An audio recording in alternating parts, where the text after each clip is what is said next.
Sometimes I'm really like, gosh, I have no idea what I'm gonna make a video about, and I have no idea how to sound relatable, and I have no idea what these people want to see, and then I have a mini crisis about my own identity, and where I'm headed, and what's gonna happen, and what I'm gonna have for dinner, and then I realize that I can do whatever the heck I want, and then it's okay again. What's up, what's up, what's up?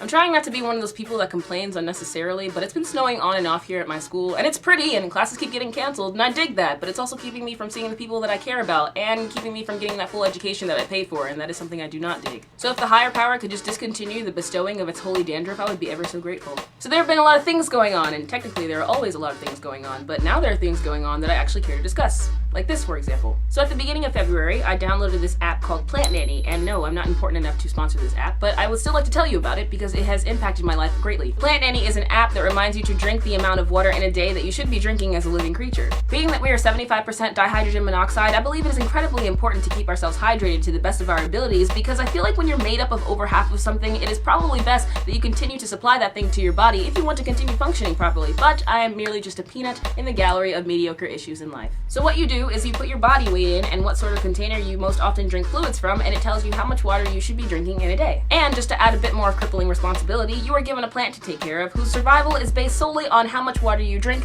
and when you drink it. If you're anything like me, this looming fear of guilt you will feel if you cause the death of this plant because you didn't water it enough is enough to make you want to do your part and drink the water. But Diamond, if you wanted to, you could just lie to the app and say you drank the water when you actually didn't. Well, yes, figurative Diamond, you could do that, but I do not recommend this app to people who feel no remorse when something dies by their own hand. However, I do recommend seeing a psychiatrist and staying at least 2,000 feet away from me. So basically, for the whole month of February, I've been drinking nearly 6 bottles of water a day, and I feel like a completely different person. I pretty much only drink water now, my skin is a little clearer, I have a lot more energy, I'm generally in a better mood, and I'd say I'm about 30% cuter, so if I keep this up, I could probably reach an ethereal goddess level by the end of the semester. I feel confident enough to guess that you would feel a lot better too if you increase the amount of water that you drink, but if you are not a multi-celled, earth-born organism, then results may vary. Another thing I've been doing is I've been trying to cultivate another artistic aspect of myself, and I've been getting back into drawing by hand drawing outlines. I do one nearly every day, and it's the first time I felt motivated to draw almost all the time without forcing myself, so that's good. If you want to see what those look like,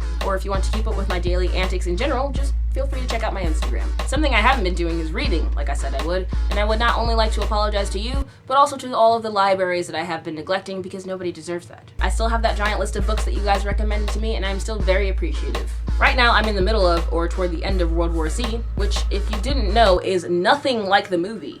Like, maybe you guys knew this, but I had no idea. It's a really good book, though. I definitely recommend it if you're into zombies and the whole apocalyptic idea, like I am. Basically, I've just been going through various mediums and other ways that I can take better care of myself because loving myself is something that I plan on continuing to do for as long as I live. There are just so many things that I've always wanted to do, but I could never see for myself, so those doors have finally opened for me, and I'm really working hard to make sure that they don't close up. So yeah, school is kicking my patootie, but I'm making it, and I think that's the most important thing. And I hope that you guys are making it as well. But yeah, you know, just drink a book, read some art, draw some water, you should be happier in no time. And above all, just stay safe in these wintry streets, my friends.